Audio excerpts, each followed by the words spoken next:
Saludo a mis compañeros y docentes. Mi nombre es Lisandro Ferlé Reina, estudiante de Ciencias Políticas de la Universidad Nacional Abierta y a Distancia.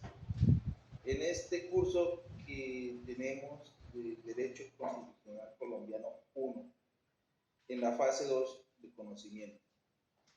Iniciamos esta presentación dado al cumplimiento de la guía.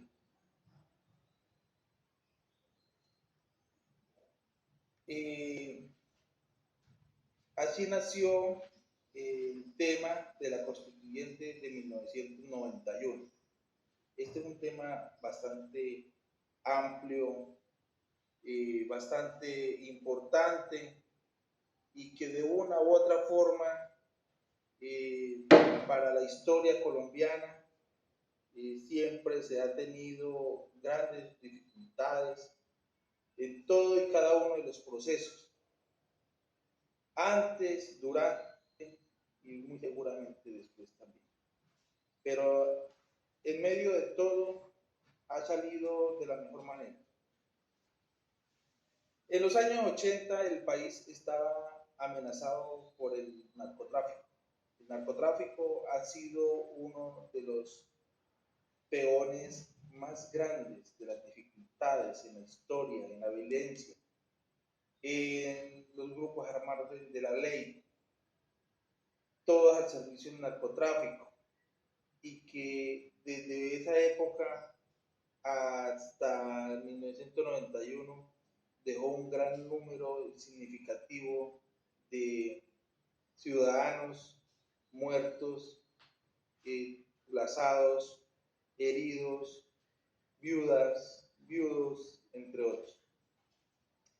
En ese mismo año, o en la misma década de ese año, también sucedió el asesinato de Luis Carlos Galán Sarmiento en 1989, el surgimiento de grupos paramilitares y asesinato también de Jaime Pardo Leal en 1986, de Bernardo Jaramillo Osa y Carlos Pizarro León Gómez en 1990.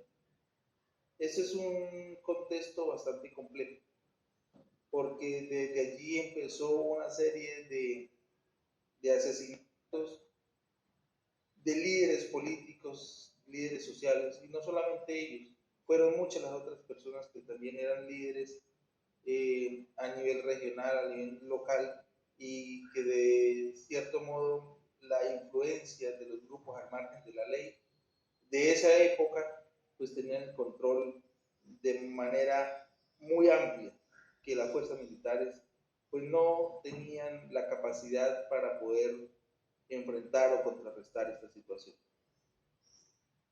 Posteriormente a ello se vino un proceso electoral en el cual apareció un movimiento denominado la séptima papeleta.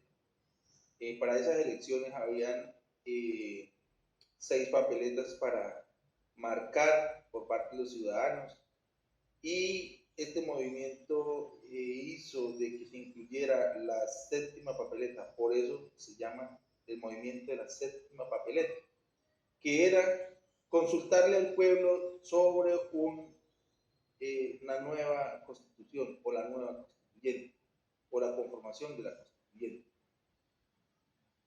El gobierno decretó más exactamente el 3 de marzo de 1990 la estabilización, la contabilización de los votos para convocar a la constituyente, y efectivamente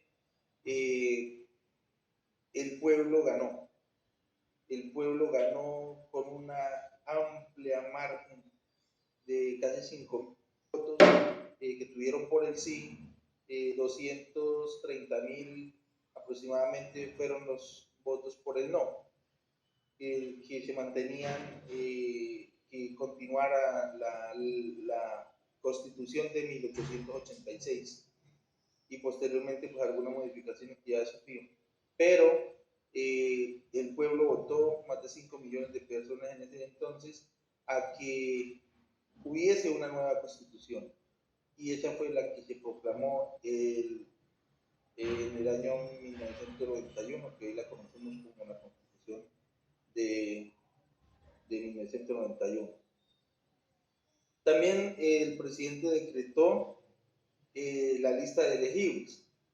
Esta lista de elegibles pues, estaba convocada o conformada para la constituyente de manera heterogénea, es decir, que habían 3 personas que estaban al cargo de eso, direccionadas por el presidente de la República desde entonces, y que estaba Horacio Serpa Uribe, un político liberal santandereano, que fue precandidato en varias oportunidades a la presidencia de la República. Álvaro Gómez Hurtado es un descendiente del Partido Conservador, y en ese momento representaba Salvación Nacional, descendiente del Partido Conservador, de ideologías conservadoras, y también fue precandidato a la presidencia de la República. Por el conservatismo tenía varias vertientes en las cuales pues estaba conformados o divididos por grupos, y esto lo llevó a que en dado momento el Partido Conservador pues no tuviera como la mejor auge de la época. Sin embargo lo tenía, pero en diferentes grupos. Antonio Navarro Boll, integrante del M19, una guerrilla que con su ideología y toda la situación, ellos presentaron una propuesta de paz, se acogieron a un proceso de paz, y allí quien lo representó para la constituyente, Navarro Boll. La Asamblea Constituyente pues estaba integrada por liberales con 24 personas, el Movimiento 19 con 19, Movimiento de Salvación Nacional con 11 personas, el Partido Social estaba también del Partido Conservador con 5, Conservadores Independientes 4, es decir, había una serie de ramas del Partido Conservador como dividido con 4 grupos. También estaban los indígenas con 2, el Ejército Popular de Liberación, un grupo guerrillero que en dado momento pues, participó en esa constituyente, sobre todo las personas desmovilizadas. La Unión Cristiana con 2, el Movimiento Estudiantil de la Séptima Papeleta con 1. Hay que tener en cuenta que aquí había en la conformación o la estructuración de la constituyente, fue una dinámica muy, no compleja, pero una dinámica asombrosa en la estructuración tan bien organizada. Es algo de asombrar, es algo de ejemplarizar, que entre tanta situación del país fueron capaces de organizar la dirección política, la del gobierno, los sectores sociales y los grupos al margen de la que participaron en esta constituyente. Y eso hizo que algunos participaran con voz y otros con voto, ¿sí? Unos con voz y voto y otros solamente con voz. Entonces, en este caso, la representación del grupo de movilizado, por ejemplo, por el ELN, había un grupo armado indígena, había otro. Y otros representantes también que participaron, como la UNIC, con una persona, Movimiento AICO 1, Unión Patriótica 2.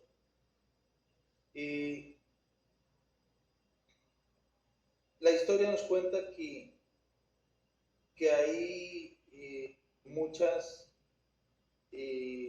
situaciones de camino que incluso la séptima constituyente de antes de presentarse sufrió muchos altercados. Por ejemplo, en 1974, pues que el Frente Nacional se dividió, que fue donde nació el Partido Conservador y el Partido Liberal. Eso lo hicieron con una iniciativa de tener el liderazgo político, la democracia, la soberanía, la representación política, y la inspiración de darle una solución a la crisis política y administrativa del país. Pues iniciaron los paros precisos, unos que sí y otros que no, defendiendo una ideología, unos que liberal, otros que conservadora, en fin. Y se inician los paros, se inician las protestas, se inician los movimientos, se inician la reanimación guerrillera del 79 hasta el 83.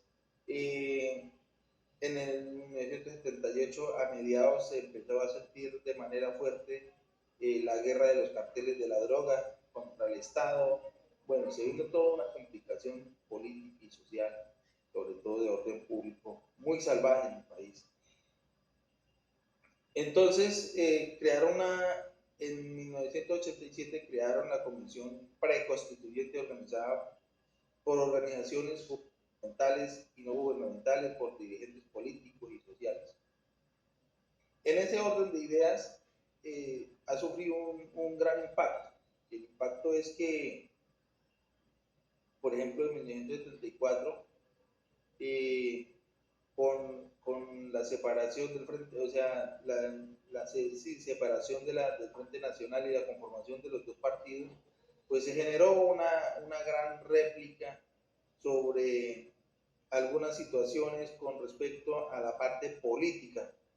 Cada quien trataba de tener y hacer respetar su ley, hacer respetar su iniciativa, su ideología, su pensamiento, y eso dividió el país, eso lo fraccionó, tanto así que perpetuó en el campo, en la producción, en la parte industrial, hizo una afectación tan espantosa al país que prácticamente lo llevó a una situación económica supremamente extrema.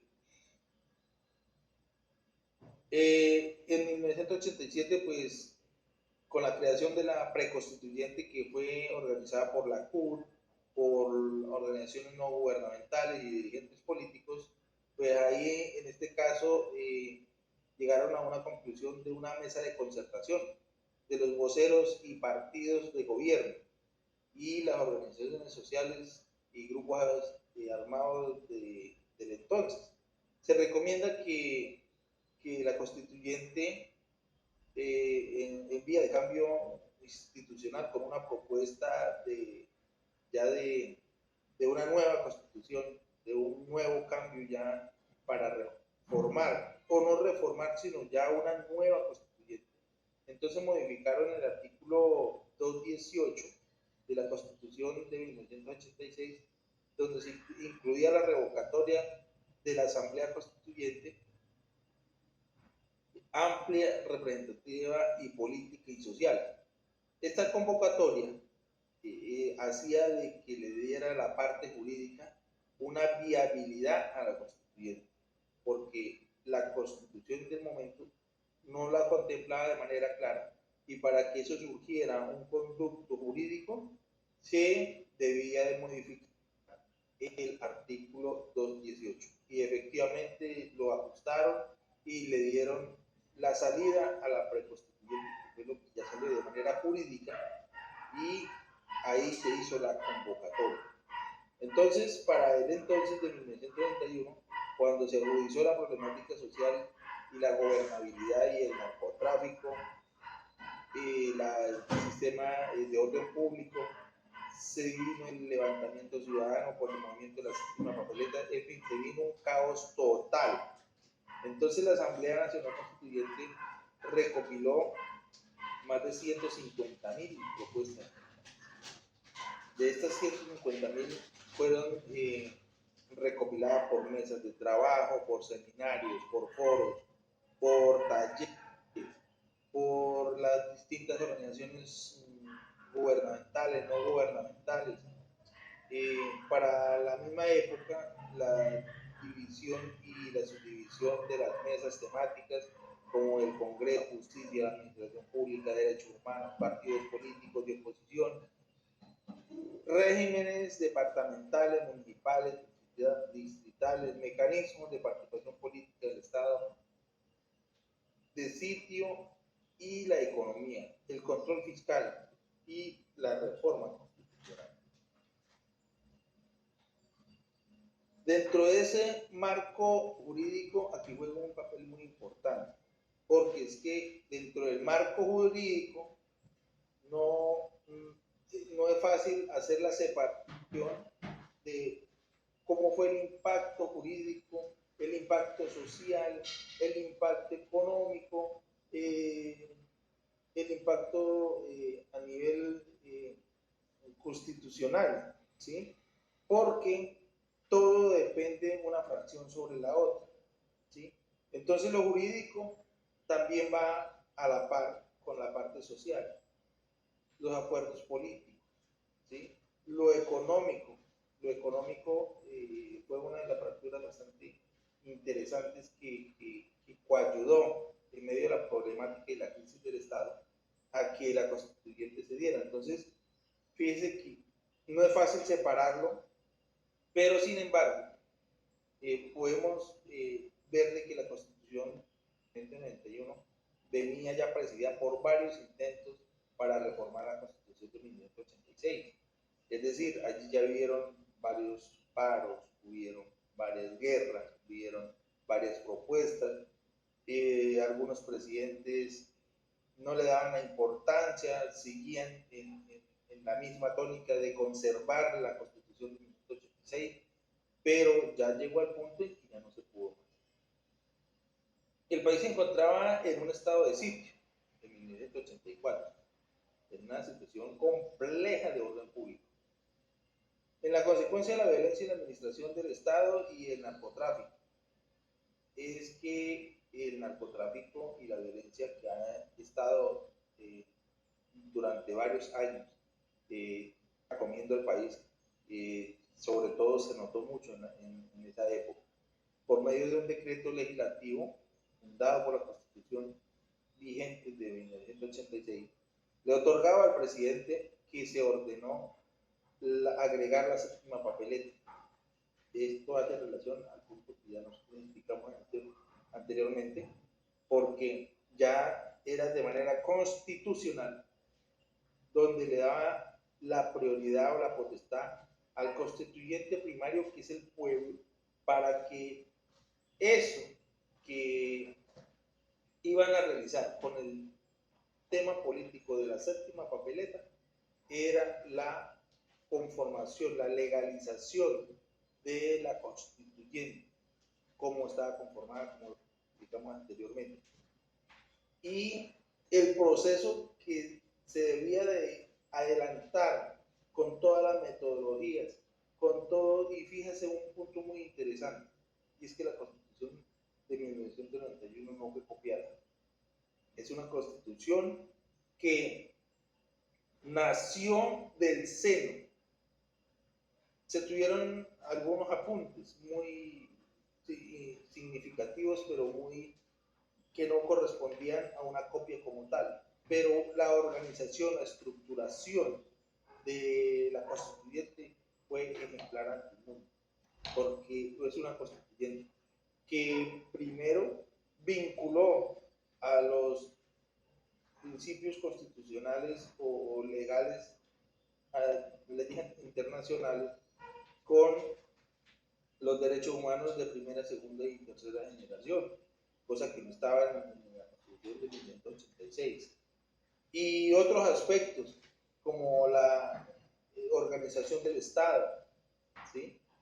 Ya una Constitución que era mucho más amplia, mucho más grande, mucho más controlada desde el ente fiscal, desde el ente administrativo, la independencia de poderes, la autoridad administrativa en lo del país, en las regiones, en las municipalidades, y la estructuración del Estado conforme en los municipios que tienen y los consejos municipales, el departamento de las asambleas. En el Congreso de la República pues está dividido en dos, que es Cámara Baja y Cámara Alta, comúnmente lo hacen, pero realmente nosotros desde la Constitución Constitución habla es de la Cámara de Representantes y el Senado de la República. En fundamento de la Constitución, pues una vez se otorgó este acto jurídico de la séptima papeleta, el presidente electo del entonces, de 1991, era César Gaviria, y quien fue el que decretó el establecimiento de la vigencia de composición de la Asamblea Constituyente. Este señor del Partido Liberal es uno de los protagónicos de la conformación de la estructura de la Constituyente en 1991. Fue con su sabiduría empezó a organizar con las tres personas tripartitas que llaman, que estaban Horacio Serpa, Álvaro Gómez Hurtado y Navarro Wolf. De los tres, hay uno que por circunstancias de la violencia pues se los llevó, pero sin embargo el hombre dejó una gran historia, dejó la participación de la constituyente y entre otras iniciativas políticas conservadoras, pero él ya era una disidencia del Partido Conservador y estaba representando al Partido de Salvación Nacional. La Asamblea Nacional Constituyente se dio un reglamento establecido con sus propios actos, no estaban sujetos a control de la jurisdicción alguna. Es decir, la constituyente era tan autónoma, era tan superior en ese momento de ya estar conformada, tenía tanta primacía por encima ya de la Constitución de 1986, porque ella no tenía quien la controlara, ella no tenía quien le fuera a ser un sujeto jurídico, le hubiese dado alguna enmendación. No, tenía todas las plenas facultades jurídicas, políticas y organizativas para hacer la conformación, la estructuración, la dinámica, capítulos por títulos de la nueva Constitución. A tal punto que la constituyente tenía tanto poder en el momento que la constituyente no tenía reparo alguno en el documento final. Es decir, esto no podía ir a la Corte Constitucional para saber si eso quedaba bien o quedaba mal, o quizás sí o quizás no, y este quítele aquí, este póngale allá. No, tal como quedó el documento final, así quedó la Constitución. Mire que algo asombroso, pero importantísimo, una decisión a gran magnitud, pero extremadamente valiosa. Yo lo traigo a mi época de hoy y yo la considero que fue unas eminencias las que estuvieron allí para organizar esa constitución. De manera que en el documento final de la Constitución que presentó la Constituyente de 1991, ni siquiera tenía reparo a consideración nuevamente del pueblo, porque ya esas facultades te la habían dado a él. Esas facultades tampoco las restringía porque en algunos países, sobre todo europeos, después de que se hace el documento final, entonces se coloca consideración nuevamente del constituyente, dependiendo del orden político que tenga el país, ¿no? Porque si un país autoritario, pues lógicamente que van a tener otra forma de un país democrático, un país donde respeta el interés, el pensamiento, garantías sociales a los diferentes sectores políticos, muy seguramente pues eso iría a permitir. Pero en este acto político que viene reflejando la constituyente fue algo muy importante para el país.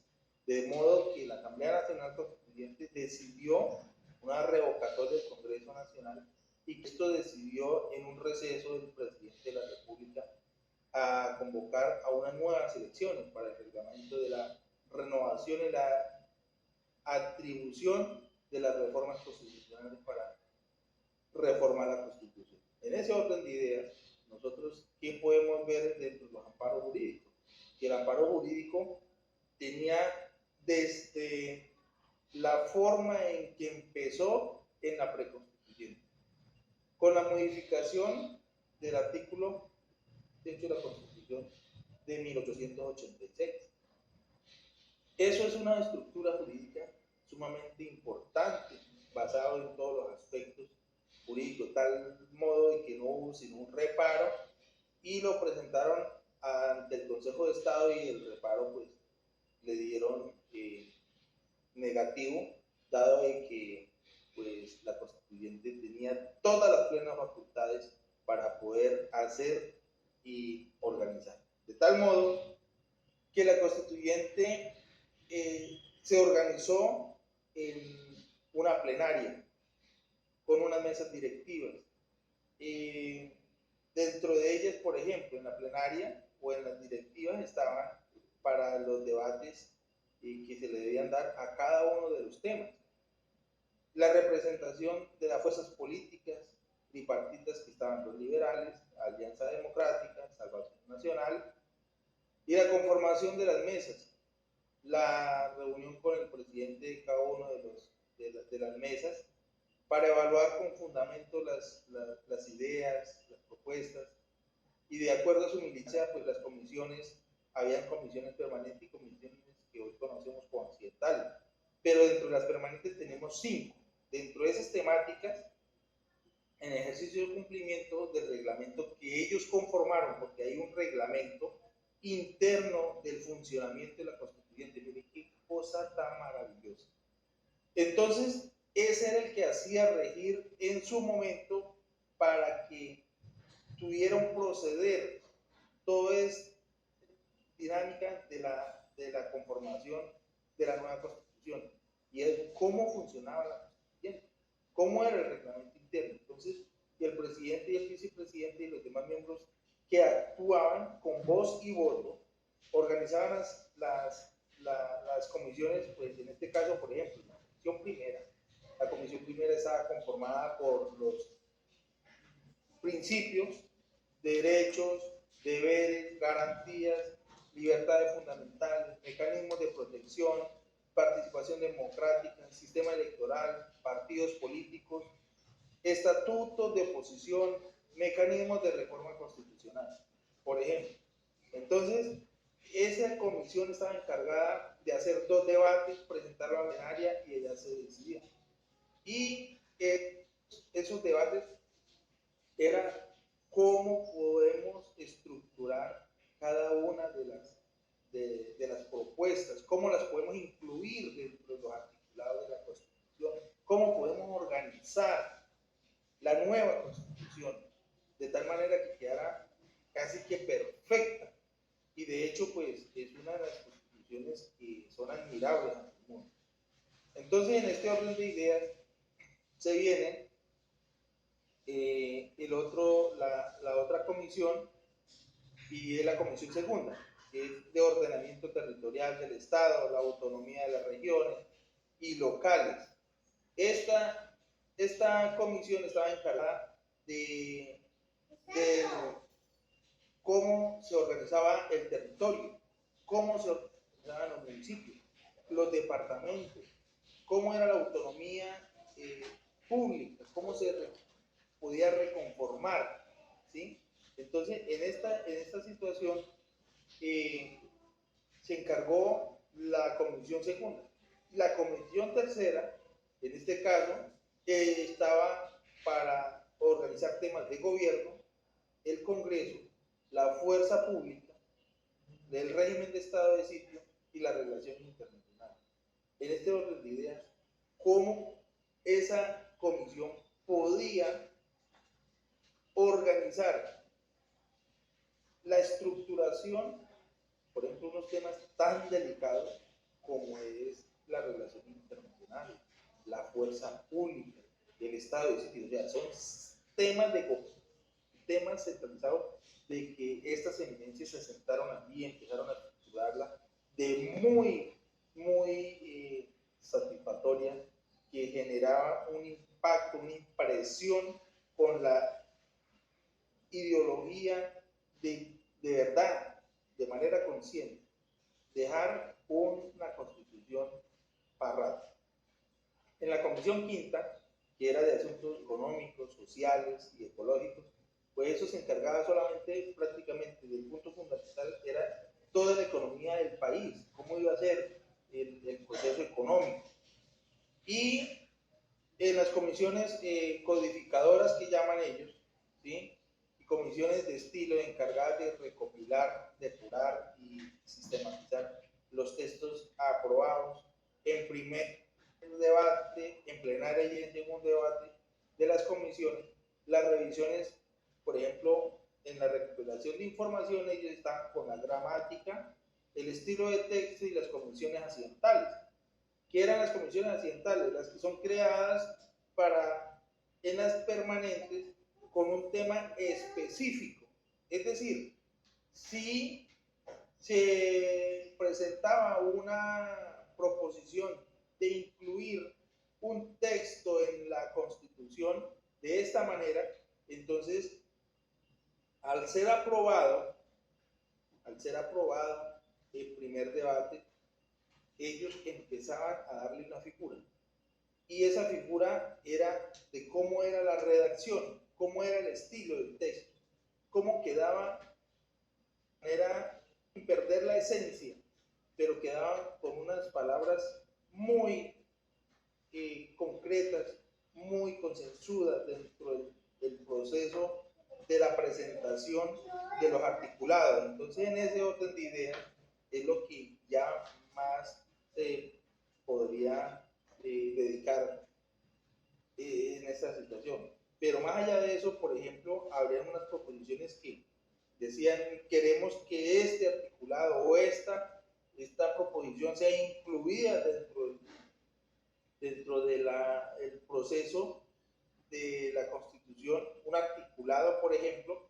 Entonces creaban la comisión accidental para que estudiara si eso no estaba representado en otro tema que en la cual iba a ser quizás como redundancia, o quizás iba a ser algo que iba a perturbar el debido proceso tan juicioso, admirable de la constituyente allí conformada. Entonces, esas comisiones accidentales era para eso. Entonces ellos entregaban el informe, ellos hacían la disposición si era necesario hablarlo dentro de la Constitución o tal como lo hayan presentado o con alguna sugerencia o modificaciones, o definitivamente la proposición no podría proceder porque ya se sentía representada en otro tema, en otro aspecto. Así funcionó en el transcurso de este proceso de la constituyente, iniciativas que presentaron los diferentes sectores, porque participaron todos los sectores del momento. Entonces, allí también se hacía un sistema de elección, se revisaba el foro para poder deliberar en las comisiones, se estableció la organización de los debates, cómo iba a ser,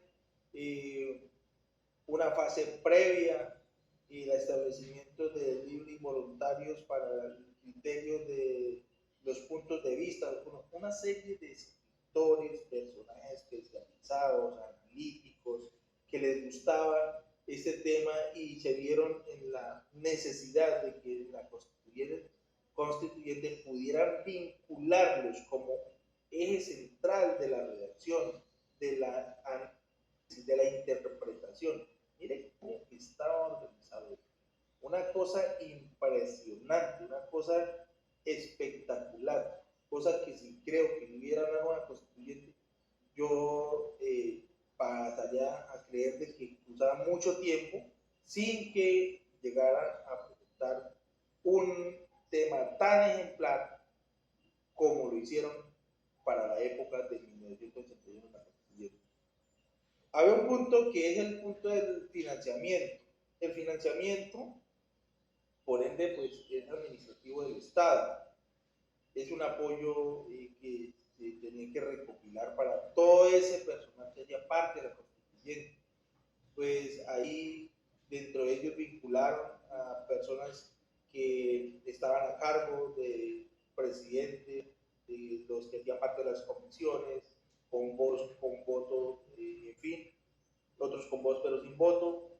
Y estas personas que estaban allí estaban muy atentas a recopilar una información, todos los antecedentes, todo lo que pasó, para mantenerlo en la historia. Es algo importantísimo, que de la idea como lo hizo quedó maravillosamente explicado, porque hoy podemos conocer de que casi 40 años que va en la Constitución, se puede conocer minuto a minuto, milímetro a milímetro el proceso que se dio con la Constitución. Todo el proceso, desde la preconstituyente, que organizado como anteriormente lo expliqué por la CUT y demás. Entonces, de ahí hasta ya el documento final, todo el proceso se conoce. ¿Qué fueron las propuestas que se admitieron, las que se rechazaron, cuáles fueron los argumentos, por qué sí, por qué no? Mire, es algo muy admirable. Eso no tiene otra palabra. En el tema económico, pues para la época de 1980, y exactamente más recalcado en el 78 al 90, sí, donde pues hubieron varios presidentes allí, como por ejemplo César Julio Turbay, Belisario Betancourt, Virgilio Barco y otros que algunos participaron, fueron presidentes hasta de un día. Algunos participaron, fueron presidentes hasta de un día. Entonces, ellos, por ejemplo, tuvieron situaciones de orden público, disturbios estudiantiles, y vamos a hablar, por ejemplo, del 78, de 1978 a 1982, en la presidencia de Julio César Turbay. ¿Qué situaciones se presentaron? Y más que todo, que repercutió en la parte económica del país. Disturbios, eso era un desorden total, paros, manifestaciones, estudiantes alborotados por todos lados, situaciones de orden público, ni se diga, guerrilla por todos lados, limitó las libertades civiles y concedió amplios poderes al ejército. O sea, se formó un caos, mejor dicho, que a punto fue lo más desastroso que se pudo, pero quizás era la mejor decisión del momento. Sin embargo, pues, hay muchas analistas que repelan eso porque fue defender casi que la constitución del momento a sangre y fuego, y eso lo único que pudo fue muertos, desempleo, miseria, al punto que pues, todos conocemos cómo llegó a la preconstituyente del país. De 1982 a 1986, Belisario Betancourt, ¿qué tuvo ahí? La búsqueda de la moralidad pública y la reconciliación. Pero ya era demasiado tarde. El país ya estaba envenenado, ya estaba reorganizado de mil maneras, más malas que buenas, pero ya era una situación muy difícil porque la corrupción que ya habían vivido el país en ese entonces, ya la gente no tenía credibilidad en esta clase política.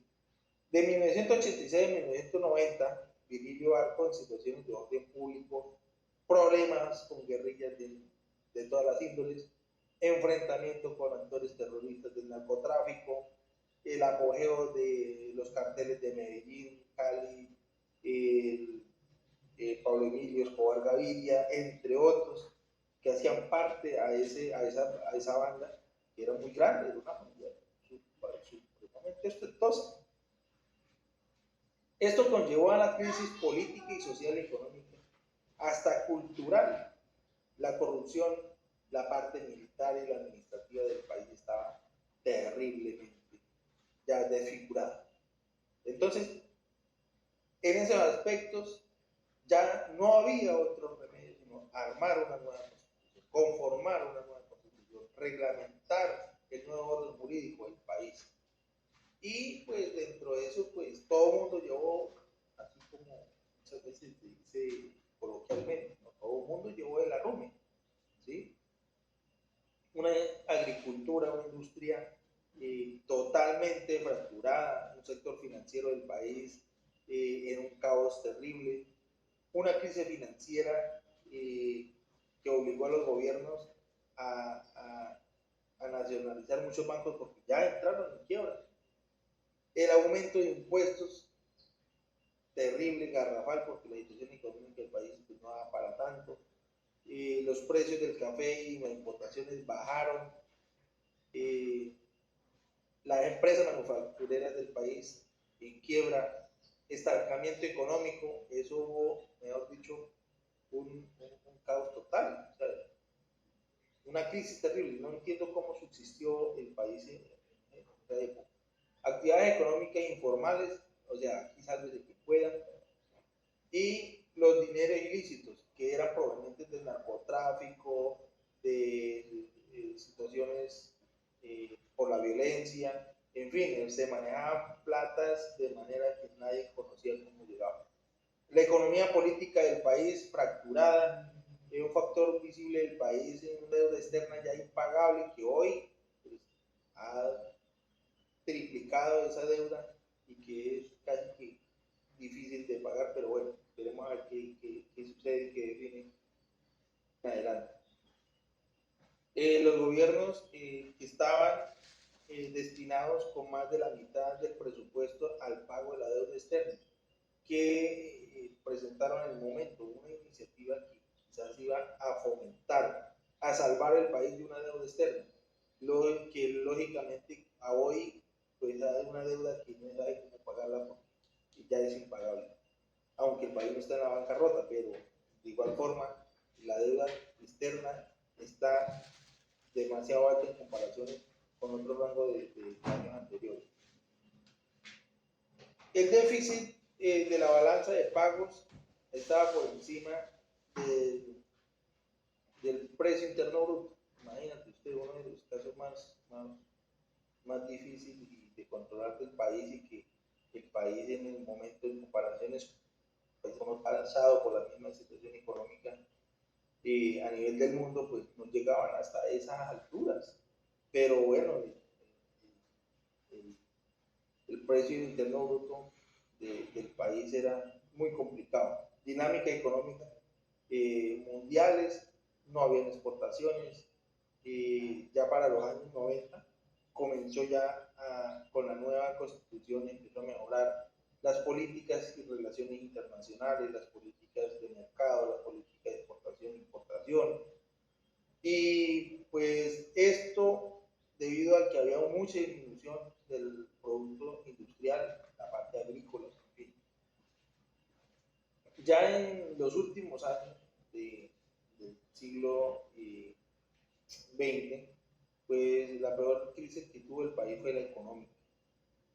Una gestión de desgaste, donde ya aplicaron lo que más se conoció que era la guerra del centavo.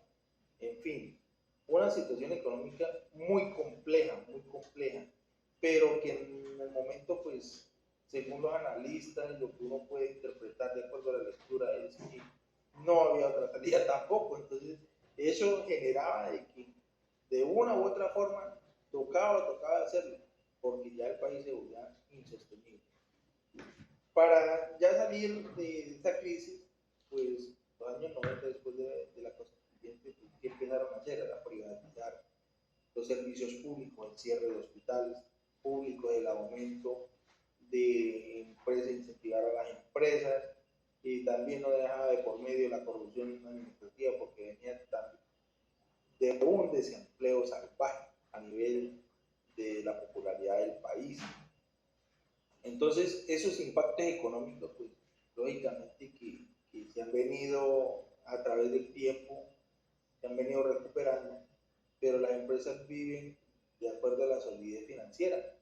Y pues después del 90 han venido haciendo una reconfortación en los negocios, en el mercado de libre comercio, en las exportaciones, en la inversión del sector privado, y pues que en dado momento eso ha ayudado para que la economía del país siga fluyendo.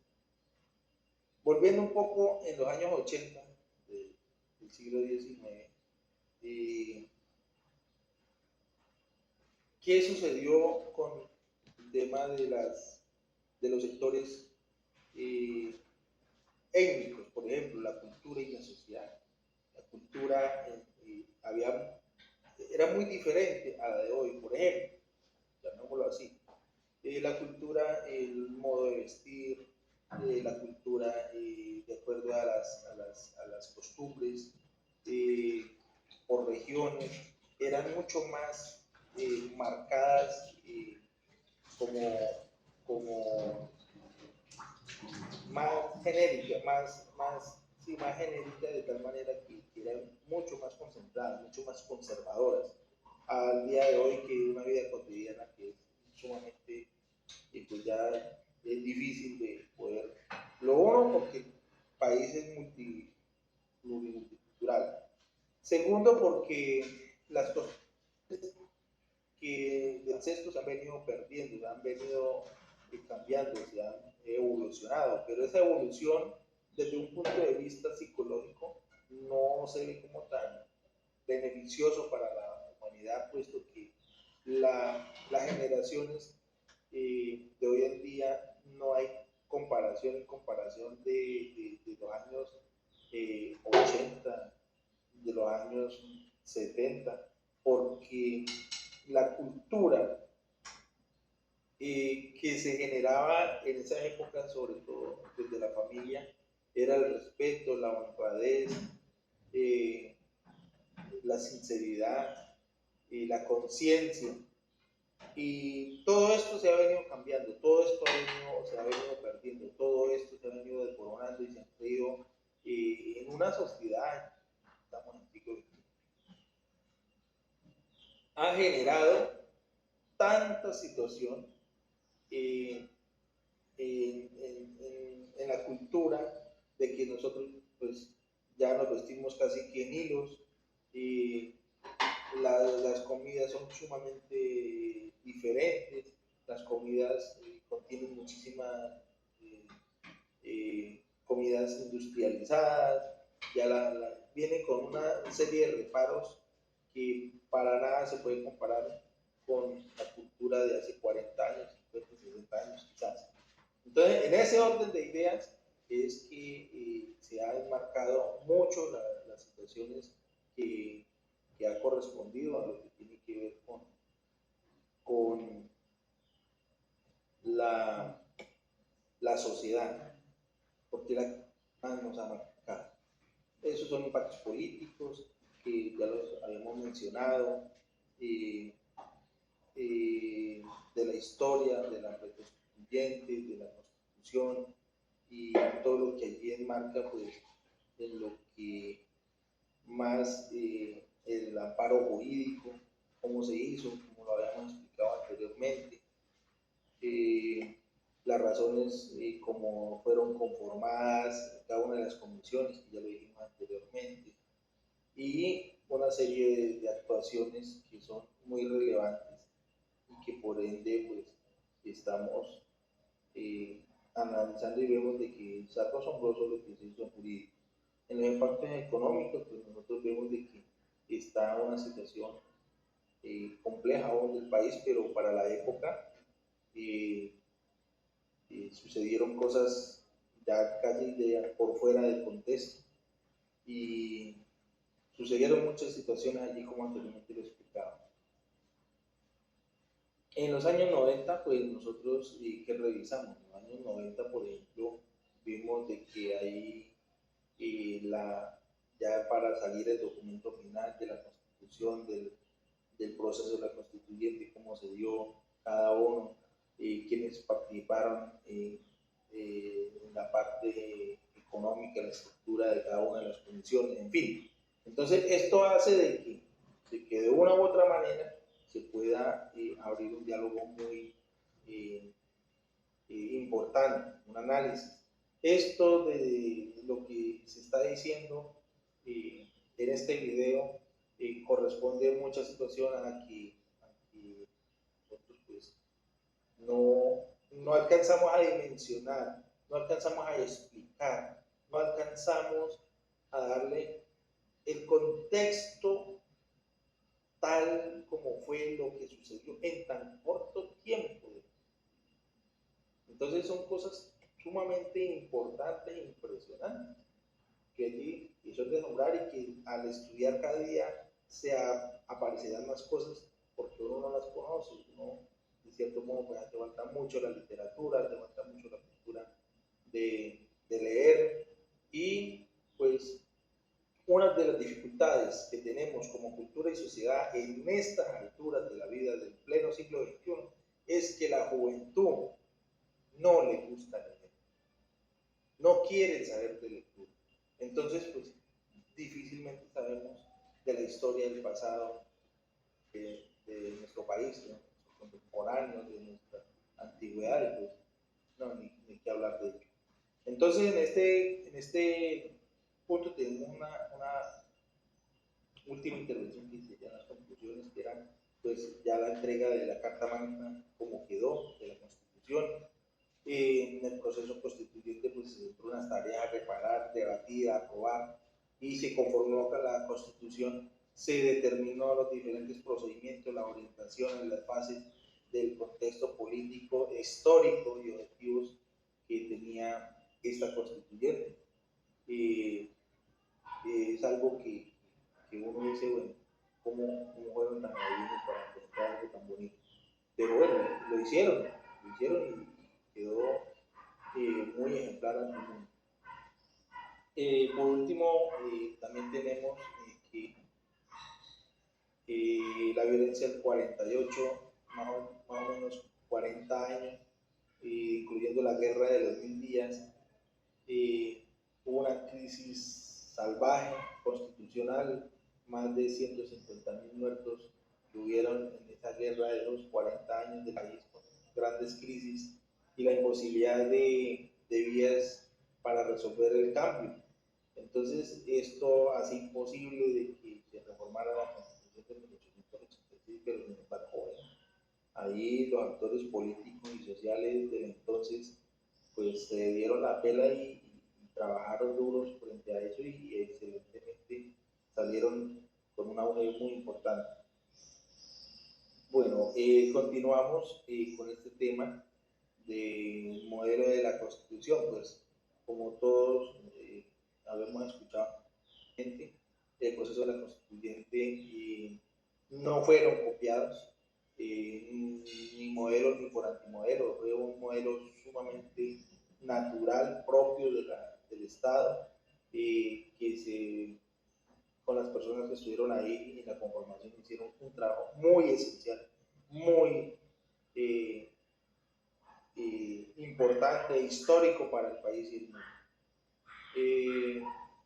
Asumieron el tema de la Declaración de los Derechos Humanos como el derecho del hombre, realizada en San Francisco, e igualmente por varias constituciones europeas, latinoamericanas, fueron consultadas reiteradamente durante el proceso de Roma, por ejemplo, pero sin que el producto final pudiese llegar a parecerse a la constitución de un país diferente o determinado, o X, ¿sí?